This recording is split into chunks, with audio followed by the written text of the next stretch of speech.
Hello everyone.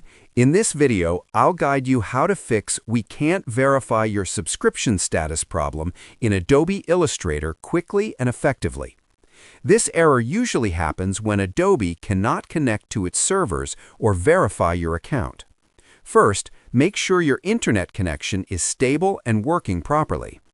Now, open Adobe Creative Cloud. Sign out of your account, then sign back in with the correct details to refresh your subscription. Next, check your system date and time and set them to automatic, because incorrect settings can block verification. After that, temporarily disable your antivirus or firewall, as it may be preventing Adobe services from connecting online. Now, go to your computer settings, open Apps, and update Adobe Creative Cloud and Illustrator to the latest version.